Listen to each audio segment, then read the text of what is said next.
Hey guys, Daniel here from the Renovation Brothers. Welcome to our first official podcast. I'm joined over here by Jason from JJP Construction.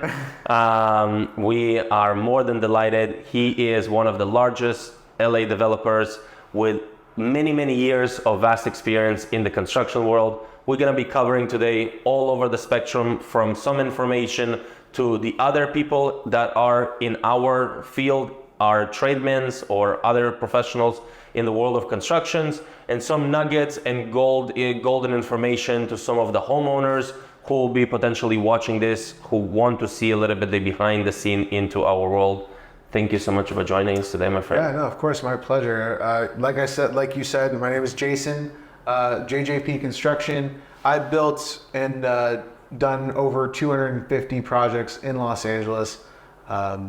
Most of them 90% spec home developments, and I've been doing this for 14 years. So it's an honor to be here and to chat with you and talk about our industry and the crazy things that we go through. And I hope that you guys can learn a lot from this video. Thank you so much for having me. So right now we have probably 5 client-related projects, and then we have about 11 spec builds that are currently in production. Oh wow. Yeah. And guys, just so you understand, when Jason mentioning spec builds, we are talking about a complete development from ground up. Correct. Complete homes. It's not just a small remodel. We're talking about lengthy projects, and I guess that's something that I want to tie into. How are you dealing, especially on a larger projects, when you have so many moving parts, so many trades, so many things that are happening? What's some of the process that you undertaking to try to streamline the process and avoid mistakes? Because that is something that I'm sure more of the other contractors that will be watching this, or other professionals, want to make sure how they can better. Because at the end of the day, especially somebody who does large project himself, one problem can create a domino effect that can add up to thousands and thousands of dollars. Yeah, I'll tell you the answer, but I want to preface the answer with this idea. People's ability to manage is different for everyone, right? Like, you were talking about how you have a large volume of projects, and that might not bother you. Like, you might love the busyness, right? And then you'll have other people who have a very small amount of projects, and they really want to just be able to focus on those projects. So personally, for me, when I'm dealing with clients, I don't want a bunch of people reaching out to me and problems, this, that. I want to keep it confined. I want to keep it small. I want to give them as much attention as possible when I'm dealing with them. That's one, when I'm dealing with clients.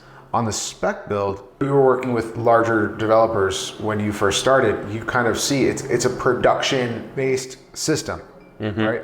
So I come from a place where I was doing 30 homes at a time. Oh my. And that was my limit. I felt like, okay, 30 houses at a time, that's too much. It's, everything is all over the place. We have no control over, invoices and money and how we're spending it and who's managing and how that got done. And that mistake happened, this leak happened because of that, irresponsibleness. Too many projects, couldn't control it. The company wasn't big enough at the time to absorb those kinds of projects. So when I went out on my own, when I started doing development for myself, I said, okay, I know I can do 30. Let's put the target at 10. And I've been really comfortable at this 10 to 15 range, understanding that I know I can do 30, but keeping it really simple for me, which some people might say that's a lot, and some people might say like that's a little bit. There are guys out there who are doing 60 houses at a time, and there might be some small flips in there, whatever, but I try to keep my product similar to what I'm doing. And because of that, I'm able to really reproduce and keep it consistently good, change the designs, be unique, have different products coming out there, and still focus on those projects, and still have them be mine and have a controlling hand in what's going on with them. Whereas if I got too much, I'd maybe lose control of that. So one, understanding that aspect of it, so when I come into how I manage those projects, it's really simple. right? Like I already know the formula. My managers already know the formula. My sub trades, keeping those guys the same for majority of the projects, right? Even if I'm bringing on new trades to replace other trades, or let's say the framer's too busy and I need another crew framing, I'm going to take them through a current project and go, this is my expectation of you, right? If I'm going to give you this new project, here's my other project, go look at it. Is it clean? Is it cuts? What are they doing? How are they managing the deliveries? How are they doing all those things? Doing trade walks with my trades, right? Going through the project at a certain point and going, okay, this is the time to walk through the house.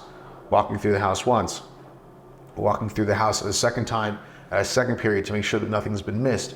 We Matterport the whole entire house so we can see behind the walls before we close them up. We know what we missed. We know we know where there might be an issue. We can see things that we can't see just seeing something, right? Like a shower is leaking. You might be wondering, okay, well, how the hell is it leaking? Well, now I can go back and I can go, the waterproofing is fine. It must be happening from outside the waterproofing. It might be happening from a drain. It might be happening from the glass. It might be happening from something that's beyond the issue, right? So being able to see those things and then going through the process of that managerial aspect, right? How do we do it? It's really just a plug and play.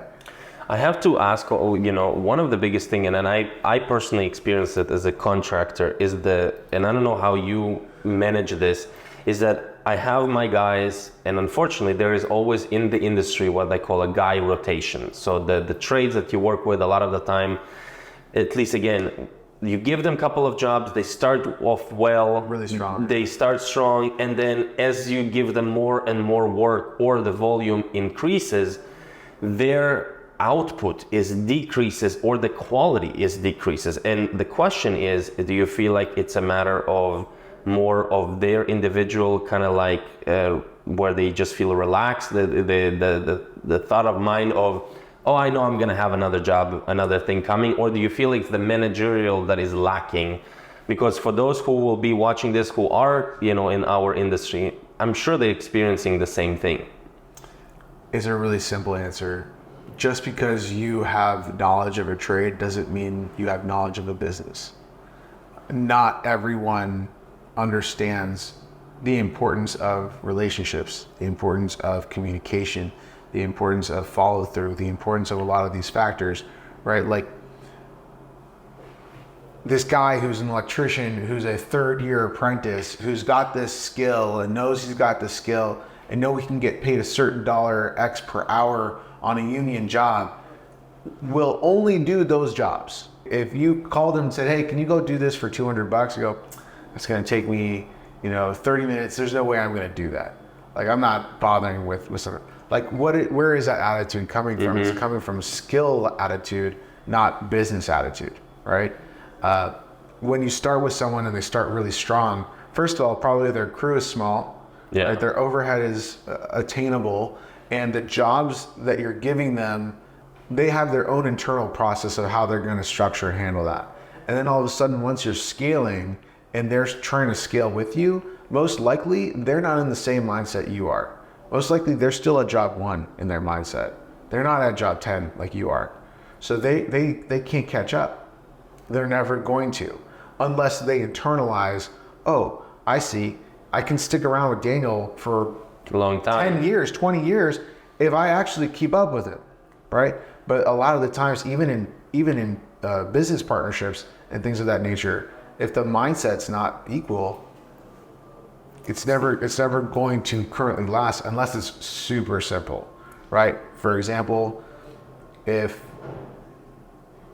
it was the other way around, if the plumber was growing his business at 10x, right? So now he wasn't just doing your jobs, he's doing 10 other contractors' jobs, and he's getting a bunch of employees and managers and this, that, and the other, and you're staying at your constant 1-2 jobs at a time. Even though he's growing at a great rate, you're okay. Yeah, like, listen, he gives me a project manager, I deal with him, blah, blah, blah. It doesn't affect you. Yeah. So you don't care. But when it's the other way around and it does affect you, then that changes. And the major thing that people don't understand, like clients, your clients, my clients alike, they think oh, I'll go directly to the trade and I'll have a great experience. No. Exactly. Right?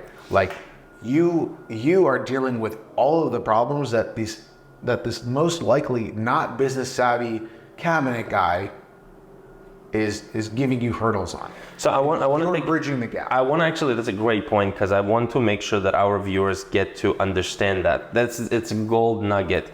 For those of you homeowners who think that by going directly to, let's say, on a large scale, we're mainly talking about large scale project. We're not talking about like replacing a toilet. Right. It just to have the individual trade to be able to manage your job, that is a recipe for a failure, essentially. If that, of course, not across the board, let's not generalize. Of course, if the individual is not in a position where they are more like, again, like a business owner, where they have an complete oversight and the capacity to handle. Just hiring a small plumber, well, does not mean that they can do an entire house or do it correctly or properly. Well, look, like one of the videos that I put out that people make fun of me for, but I came out saying I hate change orders. Yeah. Right. And one of the things that people don't realize is general contractors absorb a ton of change orders. People don't realize, like, and that's why I even made a video saying that even if you don't charge for a change order, you should submit the change order as well. Like, plumber had to move drain 3 inches to the left, $0 change order. Just so the client can appreciate it. Just so the client can understand that there was a change order absorbed, and you may have paid for it. The plumber may have charged you $500, but you paid for it. You're not charging the client, because there's also a contingency budget. There's also, you expected some certain things. The plumber may have only charged you $500, but you charged the client $1,000 because you assumed that there was going to be X, Y, and Z that happened, and you said, you know what? Maybe I don't make any money on that line item, but I know I got it taken care of. I expect the kitchen is going to be my bread and butter for this project. Not a problem. And it's also about managing relationships, because you want to make sure that your client ends up being happy. And you're the business person. Correct. Right? You're the one that understands that that's actually important, whereas they don't. They can literally leave your project and you'll never find them again. You'll never be able to reach them again. Yeah. You'll never be able to get them again. So that's a whole other, and it's so correct, because I know that especially on the larger projects, again, going back to the larger projects, there's a lot of moving parts. There's a lot of changes that are not a straight line, and it's very not often that you have a project that runs like butter, in the sense that no changes, no nothing. And what happens is that, we as contractors, we tend to, and especially the business owners tend to say, okay, what do we value more on the scale? My relationship with the client, their satisfaction, and their ability to potentially maintain that communication, especially if you know that this is a type of client like investor, etc., where you know that there might be more coming, down the road. So it's more of a strategic decision to be able to say to yourself, okay, I'm willing to take the impact, I'm willing to bite the bullet, the cost, even though my margins right now that you might have calculated initially might shift a little bit to the right or left, because of that consideration for those relations. You're okay to absorb some of those changes. But I think I really like what you just said. And again, for those of you who are watching, who are from the trade and from the industry, understand that is something, it's a small step to do, but it can means a lot, in a sense, both on the appreciation of the client. Do you feel the client appreciate the fact that you provided, okay, here is an addendum, by the way, for something that we have done. I'm not charging you for it, but just so you know, it was done. Most of the time they freak out. Really? Yeah, because they're like, well, what is this? What do I do with this? And then you have to literally explain it to them, because they're thinking they're getting a change order, but then they're seeing it's paid and they're going, oh no, like what is happening here? And you have to be like, no. I want you to understand. And they go, oh, okay, all right, thanks for letting me know. So it becomes pattern recognition of, okay, like this. And then that moment of, hey, here's a change order that I can't pay for. Here's a change order that I can't deal with. Here's a change order that's genuinely out of scope. Sure. Like those things, then all of a sudden when you throw that on the client, they go, I mean, he did take care of the last 3. So I actually wanted to ask if do you feel like by doing that, it opens a Pandora box, or has it become like a double-edged sword where now when you do come to the client with something that happened, they kind of like, is there inherited expectation is that, okay, you're going to take care of that as well? One, I think I mean, personally, I have a rule. If it's under $1,000, just shut up. Yeah. That's my personal opinion. And then, but at the same time, just having, it's always about clear communication. It's always just setting the expectation. Here's a change order. I'm covering this for X, Y, and Z. I'm dealing with this X, Y, and Z. Like, for me, this is worth doing, and I don't care whether you want to do it or not. Like, there are a lot of reasons why, like, I'll do something and just be like, it's better, do it. Waterproof that, or do that, or fix this, or handle that, because I want it to be like that. Yeah. I don't care whether my client wants it or not. I'm just gonna let them know, hey, I spent an extra $1,500 doing X, Y, and Z. I want you to know. If you don't do that now, what happens is the client will see the project and go, oh, why didn't he do this yet? Why didn't he do that yet? How come that's not done yet? I showed him that 3 times, and I did this and I did, and all of a sudden their pent up energy of frustration, they're gonna blow up at you about something stupid, right, that is undeserving of being blown up at. And instead of having that happen, they're releasing a little bit at a time. They're releasing the pent up energy, and they're going, oh, that was nice. Like, you know what? I'll give him the extra day to accomplish what it is I'm frustrated about. Or I'm not going to text him about this now because he just sent me this. And, you know, but the communication really clears the air. Hey, you went by the job today. Everything go okay? You want to tell me about something? Is there something I should be on top of? As opposed to, they didn't say anything to me today, so I'm safe. You know, it's interesting. As you tell me these things, there's just like a storm of thoughts in my head. Yeah. Because everything you're telling me, I'm like, I'm experiencing that on a daily basis. So I guess you're a family man. Yes. I understand you have a wife and kids. Yeah. I have a wife and kids. And you mentioned something about communication that I want to address to those who are watching. I truly did not intend this to be only for the other tradesmen that are in the industry, but I feel like it's such a gold mine that I will, you know. I'm not going to talk about anything. Yeah. Whatever. So communication. Do you set up clear boundaries when it comes to when and how they can communicate with you? Because initially, I will tell you about where as we started.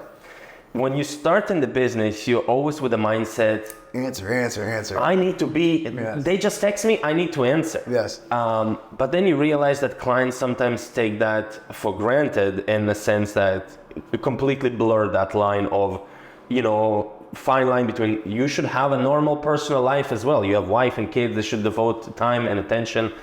How do you set up that fine line, and is there like a nice way to lay it out so the clients feel like you're still there for them, and you're not ignoring them, but yet you still get your own space? So, one, I'll tell you, I'm no different. I have the same issues, Yeah. right? Someone texts me, I got to respond. Like I get an email, I'm quick to open it up, reply, and put my thoughts in. What I've learned over time is, one, sometimes time is good, right? When you get that tough email, it might actually be better to wait one day. It might be better to wait till the morning to respond to it, because you have a clear head. You can respond more calmly. You don't have to get angry back. Like, there are different ways you can kind of learn yourself, learn about you, and learn how you deal with things. That's one.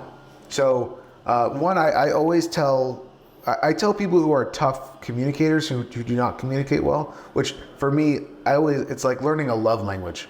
When you meet your clients and you learn how they like to be communicated with, the second you learn it, stick to it. Don't deviate. If they like to text them. They like to email them. If they like the calls, call them. Like, I had this one client who's horrible at texting. She seems like the meanest person in the world. Every text that she sends me, I'm like, she's gonna sue me. I don't understand. But then all of a sudden I'm like, I don't know how to respond to this text message. I'm gonna call her. Get on the call. She's the sweetest woman in the world. She's just saying stupid things, not understanding that the way she's talking to me makes me get worried. But like if she would say it in the nice way that she's saying it on the phone, I'd be like, well, don't worry about it. I'll take care of you right away. Yeah. Like so you learn people's communication skills, and now I go, do not text me. If you need anything, please call me. And I tell her that. I was like, look, first of all, if you're upset about something, wait a day. Something happens, you're frustrated, wait a day, call me. Do you do it usually? So that's one. In the start of the relationship? As I'm learning the communication connection, I'm making those rules clear to them immediately. As I know it, I go, you're a phone talker, no problem. I'm happy to talk to you on the phone. First of all, you know me. I send the link, schedule the call. That's it. I don't if you're on my calendar, I take care of you. Yeah. So it's always very much, if you need me to call you, no problem. Set the date, set the calendar. I'll call you. Don't worry about it. So very much like that. But the other thing too is also you're a business. So in your contract, you should have business hours. You should have communication tools. One of the things that most contractors struggle with is they're the only one. It's a one-man show. Yeah, you're with your brother, I'm assuming. Yeah. So I haven't. One of them is here, and another one is out of the field. So God forbid Daniel's out of town. Daniel takes a vacation. Call my brother. But it should be in the contract. It should be Daniel is your first contact communicator. You can call him 3 times in one day. Yeah. Email him if you can email him. Text him if you can text him. Next brother, office, whatever. You have these things, but most guys are a single man show. So if you're trying to call Jose and Jose doesn't answer all day, you're like, this guy's disappearing. I mean, that's really difficult. But when you're a business and you can put in your contract, it's not hard to add a 0.15 section, communication tools, right? Here's how you reach me on a daily basis. Business is open from 7 to 5. After 5, please email. And I have that in my contracts because I go, even though most likely I'm going to respond, and even though most likely, I'll pick up my call and I'll figure out how to schedule a phone call or a text message or an email. I'll do all that. Yeah. Regardless of what it says in my contract, but it's in my contract. I don't understand it. I do want to touch about contracts for a second because California is such a strict state when it comes to contracts. There's a lot of favoritism in a sense, of course, naturally towards the client. Yeah. What do you feel based on your vast experience, is the biggest mistakes contractors make when it comes to contracts? Do you feel like they're too vague? Do you feel like they are leaving too room for interpretation? What, based on the years of experience, I know on my end, and again, it's something that, of course, trial and error. When they say be specifics, I mean, they're like, don't leave anything on the table. Just as specific as you can regarding the specific job can only help close any type of holes. One of the biggest things that I've genuinely seen face to face is people will tell me these problems that they're facing in a project, and I go, it's very easy to just add that issue to a contract and make that a stipulation in your contract. Yeah. It's not that hard. Just open up the file, say, I literally just dealt with this problem today, type it in and go, for the next project, that's not happening to me. I'm not taking the liability on something that they decided to do, or that they changed this, or that they changed that multiple change orders I didn't get paid for because they decided they didn't want to, or they weren't happy with, or whatever the stupid thing is, add it in the contract. And they go, no, that was just that one person, that was that one time, it's not a big deal, that's never gonna happen again.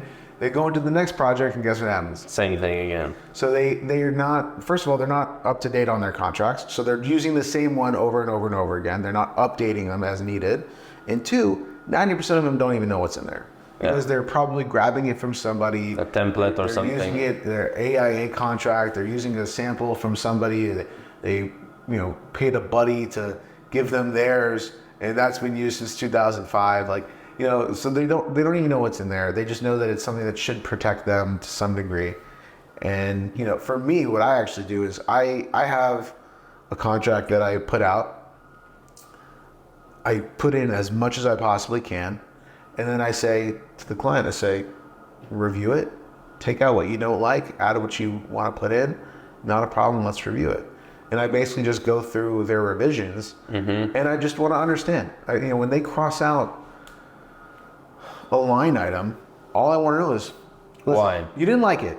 That's fine. I'm not saying I'm not going to do the project because you crossed that out. I just want to understand why. And once I can understand why, I go, makes sense or doesn't. Listen, you have to read these people. You have to understand their motivation, what's pushing them to make that decision.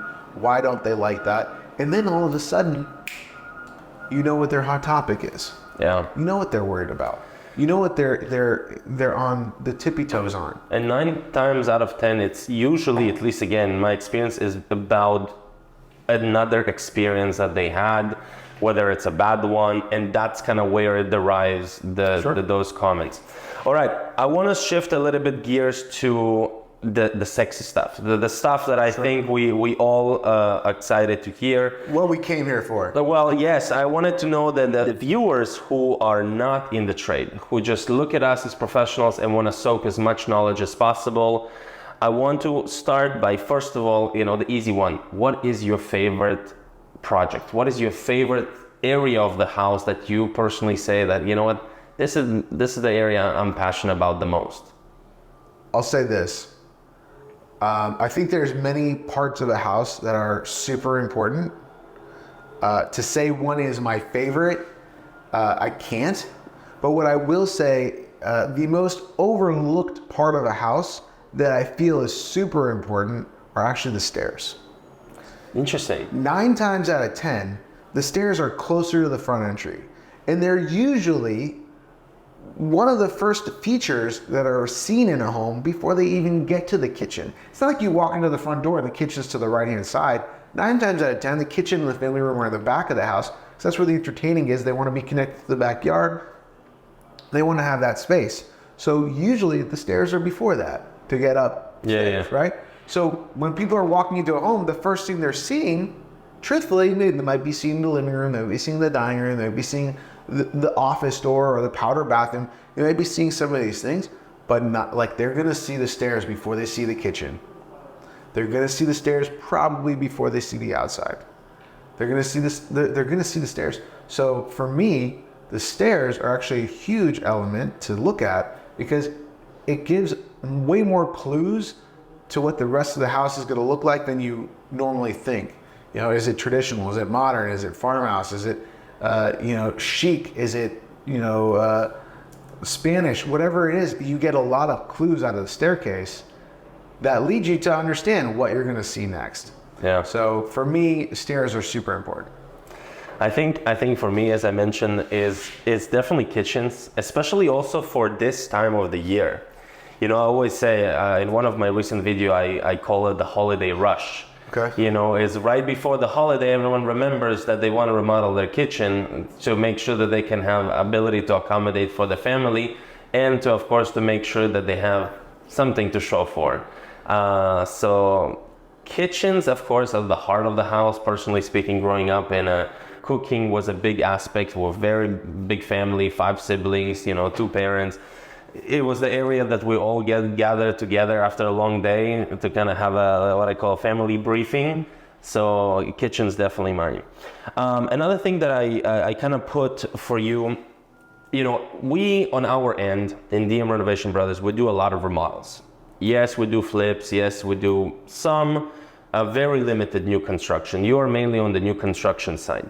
Yeah. What would you say the biggest obstacle with new construction versus remodel? I'm sure you've dealt with both. What do you feel like is something that people should consider when embarking either on deciding, should I do a new construction or should I just buy something and completely remodel it? 90% of the projects that I do are new construction. So I'll say that off the bat. I don't normally deal with remodels. I do have some remodels that I work on, and I genuinely personally enjoy remodels. I think remodels, they tap the creative part of me in a way that new construction just doesn't. Like, I really, really get super into the remodels. I love the creativity, the pressure of how to make something work based on the confines of what is existing is so rewarding to me. Yeah. So I love doing that. Like even just the design aspects of doing those projects, really, really love it because like on a new construction, I want to make a living room bigger. I'm going to make the living room bigger. I don't really have no limits. I'm not confined by that, right? Like if I don't want to add the fireplace, get rid of it. If I want the fireplace, add it. If I want to, change the design of the kitchen in an instant, I can change the design of the kitchen. So in new construction, I have a lot of free will. I am confined by city requirements, but I have a lot of space to move. In remodels, I get really energized by the creativity that's required to do them, but they're way harder. Like, I want to raise a beam. It's like, okay, well, I can't just raise the beam. Arbitrarily raise the beam. I have to literally add 2 new footings. I have to put new posts in. I have to raise this thing. Oh, you want the whole thing open? Now I need to get steel because the only way for me to do this is with steel. There's no such thing as a 25-foot beam that's gonna hold this thing up that doesn't peek into your ceiling. So you get like all of these issues that come up very easily in a remodel, whereas in a new construction, not going to happen. But in new construction, the things that come up. Well, I'm sure there's a lot more scrutiny and, eyes look at you when you do new construction. Based on my experience, besides, of course, to have the plans approved, the architectural engineering, the city approval, then you have also to adhere to today's code that might require a lot extra steps. Sure. New construction required by Title 24 solar panels. That is additional cost that now you have that maybe in the remodel you don't have essentially because you have more leniency. Yeah, from the client perspective, I agree with you. Like there's way more costs involved. And I actually say this is like a really clear understanding of what the difference between a remodel and new construction is.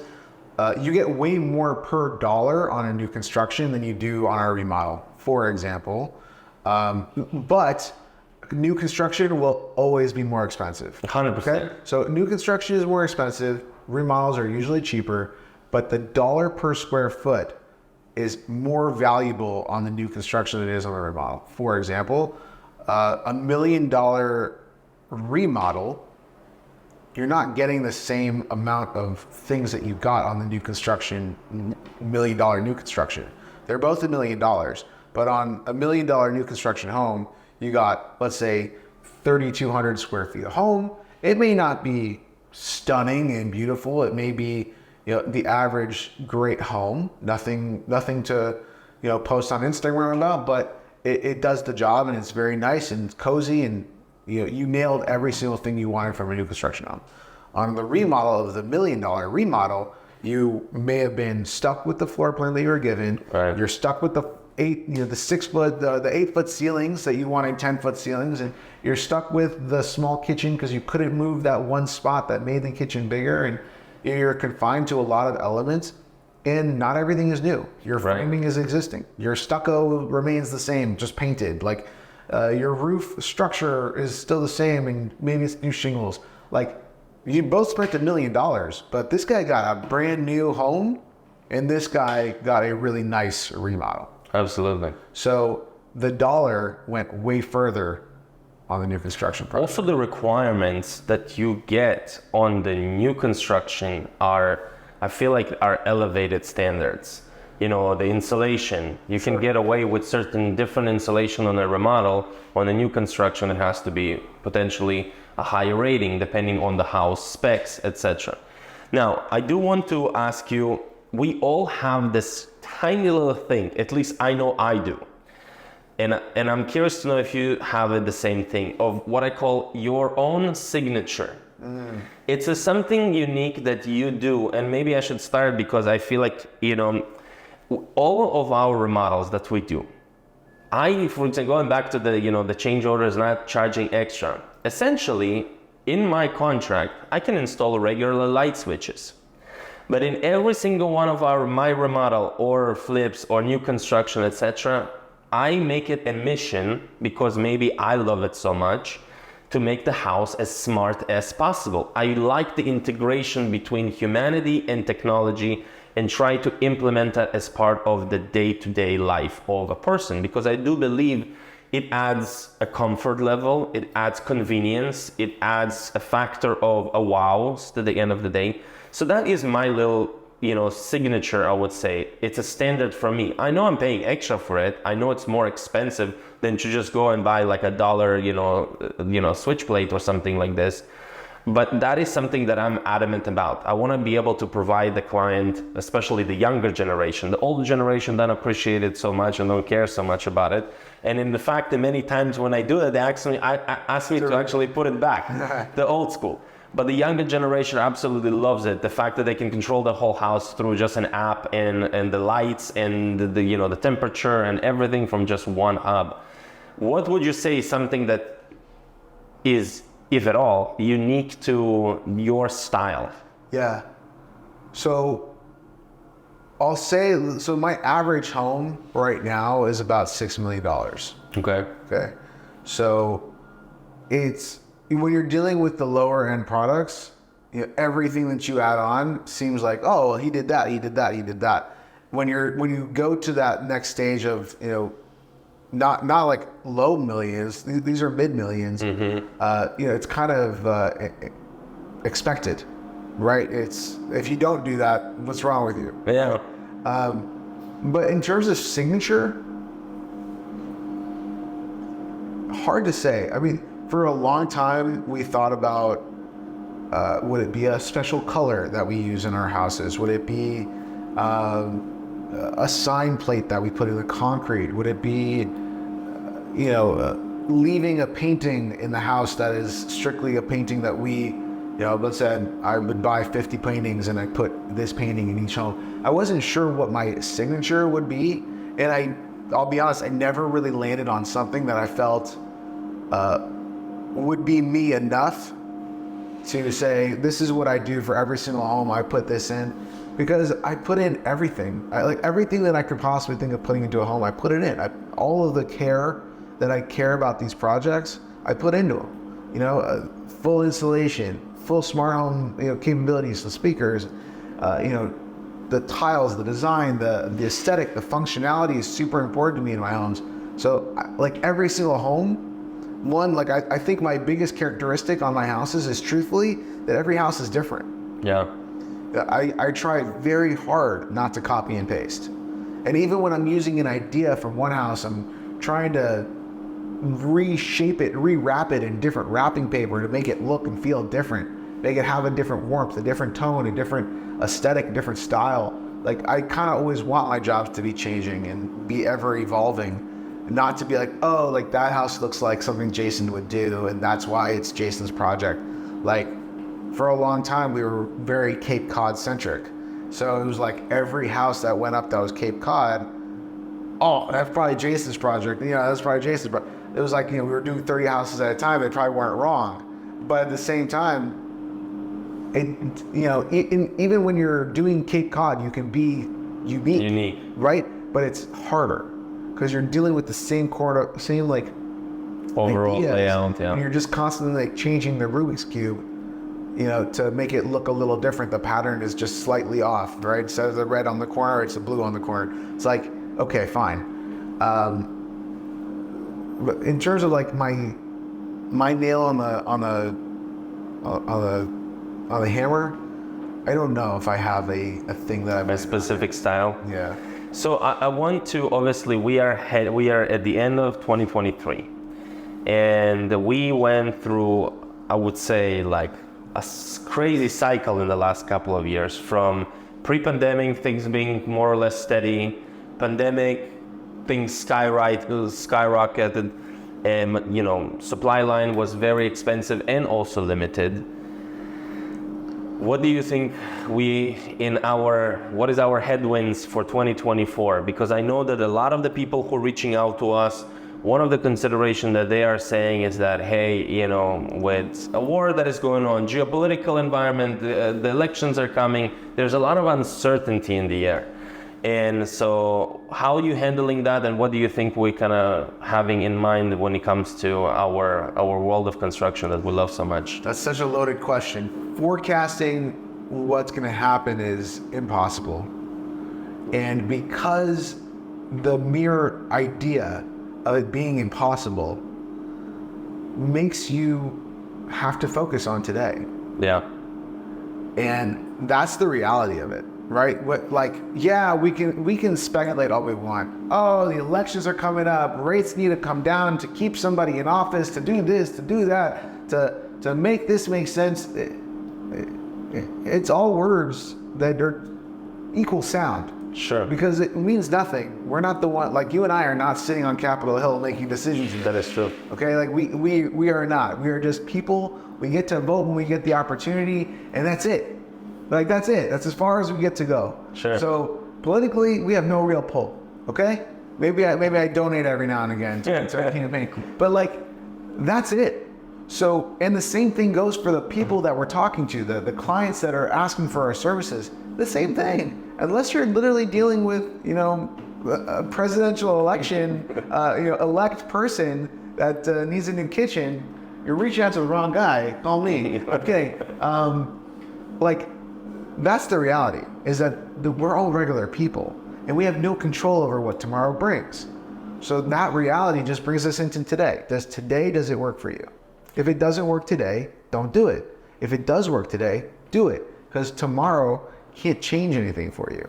And that's literally what I did on one of the episodes that we did for 2 Minute Tuesday. The big question that arises is, should I buy today or should I just go and remodel? And that's going to ties it back to what you said. 100%. I always tell people, if you found a house you fell in love with, get it. Because the house is not going to be there maybe tomorrow. And historically speaking, if we just look at from we're joking, 1940s when house was $7,000 to where it is today, where we're talking about the multi-millions, historically, home prices, supply and demand. The more people we have, the more, demand there is for those places, the prices go up. So like you said, we don't have control of it. So I always tell people, if that's something you're passionate about, if that's something you want, get it done today. The other thing too is, people always say, oh, well, it'd be cheaper tomorrow. Yeah. And I know I told you this before, I'll tell you it again, for all of our wonderful guests, like the price of a cup of coffee never goes down. The second they change that price and they move that price up, it never goes back down. It's not like coffee is a fluctuating, price per cup, right? It goes up everywhere and it never comes back down. You never see, you might see a sale, right? But overall, it's the same price. They're not changing the price. And it's the same thing for our services and for our trades and for everything else that we do. When a kitchen goes up 20%, even if the cabinets come back down and they come back down 15%, so now you're up 5%, you've probably incurred another 15% somewhere else. You can't change your price. The second you set your cabinet prices at X amount per linear foot, just because that cabinet price might be adjusting here and there, doesn't mean you get to adjust your cabinet price every single day. The cost of beans might fluctuate daily, but you don't see your coffee shop changing their price every single day. Absolutely. Not only are they sticking with their price, they're probably going to continuously raise it year over year and stay up with being able to afford the inflation on the day that it's more expensive. And that's one of the things where I tell clients, and yes, there are what I call fluctuating factors, and there is a constant factors. And I think you kind of nailed it in the head when you said before, the price of labor a couple of years ago was X, and today is maybe 3X. So even though materials going up and down, it offsets itself by the cost of the labor. And then when at the end of the day, when the clients come to me and say, geez, why is it so more expensive than what it was a couple of years ago? Because again, exactly what I call it the cost of procrastination, something that I still remember from the world of finance. The longer you wait, you have to work X time harder to get to the same thing because you have the prices you have to catch up. You have to catch up, exactly. Like you were thinking about remodeling your home 3 years ago, you didn't pull the plug, now you want to do it, it's so much more expensive, you're in shock, why is it more expensive? And then you realize they have all those factors that you absolutely cannot do anything about. It's true. Yeah. I want to ask you, and kind of as we conclude today's episode, what do you feel, especially now, acting in the role of the design of the house, do you find on your end, and it's just something that I've noticed a shift a little bit. Before there was the traditional common sense that, you know, the female of the household is more in care about the design and the men of the household just care about the budget. Nowadays, I'm noticing a shift, a drastic shift where I'm noticing that the design aspect is universally number one priority to everyone before anything else. And that is completely shifting. If before there was complete like separation of who cares about what, now I don't feel that line anymore. It's not as defined as it was before. Well, I'll say from my perspective, first of all, I think you're absolutely right. I think the line is blurring. I think it's probably actually becoming more of a team effort, not a his or hers or any other version of that equation. It's really it's becoming a team effort. And even from my perspective, what I like to do is I say like, look, if you focus on the design right now, and yes, it's going to cost you more to do the design. Yeah. Like 10 years ago, no one did designs. No one did designs. Just rogue going. You got lucky if the cabinet guy did a rendering for you based on his current system of production. That was it. That was all the clients would get. Yeah. Maybe they get a mood board or whatever. But like today, like it's so easy to do it and to just have someone there to be like, hey, lead me in the right direction, right? So I come in as a designer on a project and I go, look, let's sit down. Let's really figure out what your house is going to look like, what materials you want to use, how you want it to look, how you want it to feel, how you want it to function. And let's really solidify our decisions. Because what that does is for someone like you to come in and go, I have to guess what these people want now. I have to guess, do I use the nice stuff? Like, do I price the kitchen out for quartz or stone or porcelain or marble? What do they want? How do they want it? Oh, if you want this, I put extra $2,000 for this item. Or do you want me to buy the fixtures? Do you want me to buy the plumbing? Do you want to buy it? Do you want to try to save? Like all of these stupid conversations. When I go, let's focus on a design together. And what are his importance? What are her importance? What's important for the kids? What's important for the family? Is it multiple generational? Is it this? Whatever the thing is, let's make it important. Let's figure out how to make it work in the house. And once that design plan is done, you know exactly how to price it out. You know exactly what it's going to be. And it creates an apples to apples situation versus an apples and oranges situation. One of the things that was always super frustrating is I would come in and I would bid on a job and do my best to bid that project out the way I would want to see that project done. And that doesn't mean that's how they want the project done. Yeah. So the other guy comes in $200,000 less, and who gets the job? The other person. But who ends up paying $400,000 more in change orders? The client.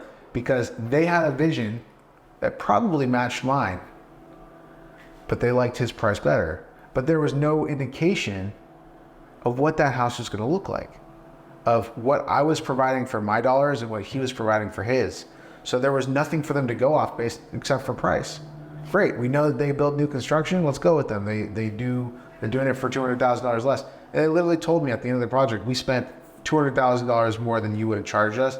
And we know that if you would have done the job, you had those details included. Paneling, higher end finishes, all these other little stupid things that added up to $200,000. So it's good that the environment is pushing towards design. It's good that we have these kind of things to go to, because the truth is I remember like literally going, I did a project, one of my first client projects, the client created a catalog for us, but like no one looked at it, he made this book of like all the things he wanted for every single bedroom and bathroom and this and the other, and we're basically almost done with the house. And he goes, so when are we making the table? I'm like, I don't do furniture. Why are you expecting me to make a table for you? He goes, well, it's in the contract. What do you mean it's in the contract? Well, the contract states that you're going to perform the design contract based on this, that, and the other. And well, in my design package, there's a table in there that I wanted custom made. And I go, what? And I basically did the table for free. I think it cost me $8,000. I didn't charge him for it because I had to pay for it. And I put it out there and I did it. And, that was me biting the bullet going, okay, like, what do I do? But it was a very strong learning lesson of, well, if I do a design plan and I really strategize what the house is going to be, when the client comes in and says, oh, well, you put the wrong tile in this house, or you put the wrong stone in this house, or I don't like this, or I don't like that. I go, well, you signed on it. You told me when I priced this house out, that's what I told you I was going to put in the house. That's what we designed. That's what we put together. You not only saw the material, you saw the rendering, you saw how it was going to look, you knew how it was going to be, and you signed it. When you signed my contract, you approved the design renderings. So it makes it super clear. No fighting, no fuss. You know, who the design is more important to, and I think that just doesn't matter anymore. I think it's really more important that they both, that whoever is doing the project, whether it's a couple or a single person or whoever it is, that they understand the value of the design, because now they have a clear path forward. Yeah. You know, and that understanding is super important, because even without communication, like genuinely, I feel like with my design package that I do, I can provide a whole entire book of a package for a home, and the clients can disappear, the designer can disappear, and if the contractor paid attention to the designs, the clients would walk in at the end of that project and be thrilled. The designer can walk in at the end of the project and go, wow, everything's in the right place, all the materials were chosen correctly, everything is, like, literally, you know, it could be that easy. The problem is that there are so many, even with that, things come up. Did that work? Did that not work? Or, you know, is that space really functional, not on paper, right? Like, so things come up, and that's what having a good team put in place is all about. But 100%, I think design has come a long way in 10 years, and I think it is more important today than ever before. You know, it's funny. The funniest moments come internally. I don't have to like express it in front of the clients, but when we come to, let's say, a showroom or something to pick finishes, and you see that the husband tastes and the wife tastes are completely different. Everyone has their own preference, their own way they express their liking for material, and they're adamant about wanting that specific thing. So yes, it makes some challenges of sometimes coming to common ground to be able to move forward. Well, having a mediator is really important, and that's what a designer can be. You know, I think essentially our role has shifted also. Back in the day, when I came on the job site, I knew that, well, granted, I was also working in a development world where we used to build, but I was saying that I know I'm coming and it's just black and white. You follow the steps. But now when I'm dealing with the client directly, I find that I'm jokingly saying I'm 90% the therapist, 10% the contractor, because all you do all day long outside of just managing clients' expectation is to manage emotions.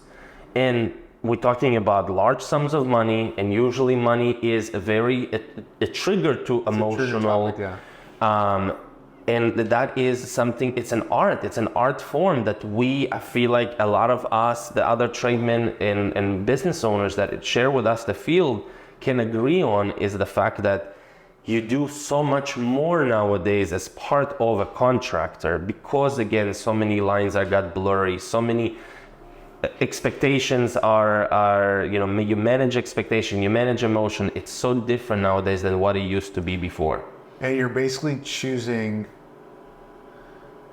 as a contractor, you are choosing those jobs. You have to be able to choose those jobs understanding what you're taking on, right? So, you know, going back to like the first thing that we talked about, which is like volume versus you know, specific projects, right? When you're choosing a specific project, like I get to interview my clients. My clients get to interview me. I know what I'm getting into bed with. So I'm actually like checking boxes going, am I going to be a therapist? Am I going to be, you know, a controlling, you know, manager on this project? Am I going to get calls in the middle of the night? Like I'm literally checking boxes going, am I going to be any of these things? And am I charging appropriately for those fees? Therapist charges $300 an hour. Do I have 100 hours scheduled for this therapy session? And you can begin to kind of like do those things. And I think that even when you're doing volume, I know like the easiest way to do volume is just quick closes, right? You come in for the lead, close them that day. And I think the most important thing becomes, okay, how good is the salesman, and what are they reading, and what can they really understand in that moment, and going, do these clients match up with our requirements? I think if you begin to have expectations of yourself for the clients that you take on, even if it's still in that volume phase, okay, I want a lot of clients, so I need to have volume, but I need to have these requirements. If you put requirements on yourself, you're gonna find that I'm losing that job, but that job only would have made me $1,000, so I don't care, right? Like that job, was gonna be a problem anyways. They were gonna sue me regardless. Yeah. So you all of a sudden the jobs start flying away, and you begin to, even if you're trying for volume, you begin to get quality volume. Yeah. So choosing the job that you want to do. I am a general contractor. I want to be a manager. Or maybe you're a general contractor who loves framing. Maybe you're a general contractor who loves X, Y, and Z. So you begin to really focus on the things that you love doing on those projects, and finding projects that are going to line up with you. You have a better success rate, and they have a better success rate. I always say, find your ideal client and find a way to replicate them 100 times over if possible. Yes. I got really frustrated actually, because originally someone told me that, and I started taking an insane amount of data. So I would go, what do my clients do for a living? How old are they? How much money do they make? Where do they live? How many kids do they have? How many kids do they want to have? Any information I can start putting Did it work? to the table? Absolutely not. Well, the thing is, when you look at the raw data, in theory, when you advertise or when you look for those, you think it would be the same. But it doesn't work. It's not. Yeah. I have this list of people going, what do I even do with this? Yeah. Okay, so my average client is anywhere between 25 to 55. It doesn't help me. Yeah. Obviously people need to make money to be a client because they need to be able to spend money. So it's I don't know, but it's a good concept, and it's a good theory to understand. You don't want to have, there are certain categories of people you want to know are the better fit for you. There's a lot of contractors out there who are doing the hearth and other, loan programs. So they're probably looking for people who are capable or making enough money to take on more loan, but don't have cash in their pocket, right? Versus contractors, some don't take loans. Yeah, honestly, we don't work with almost any financing. I don't do any financing, except for if it's from a bank. That's an easy one. But I'm not doing those small $100,000 loans. So I'm not looking for clients who are looking to do that, right? If they have the money to spend, sure, let's do it. But I'm not looking for clients to do that. So it's a different caliber of person who's looking to do that versus looking to do that, right? So just another gem. Yeah. I want to thank you, my friend. Thank you so much. My pleasure. Guys, thank you so much for joining us today. If you like this podcast, I'm sure it will be broken down to many subsections, but if you want to watch the full podcast, I'm sure the link is going to be posted to our YouTube channel. We will also link Jason and his social media. He does amazing amount of work, truly inspirational. Go smash the like button and share his work with other people. And of course, if you're in a position to work with him, make sure you grab him with both hands and feet, because you're gonna be, fortunate to have him. Again, thank you so much, and until the next episode. And if there is always some questions, some ideas that you want us to cover, always feel free to write in the comments. And I'm sure it's not gonna be our last one, but yeah, if you want me to come back, let us know. Yeah. So until the next time, guys, take care. Bye.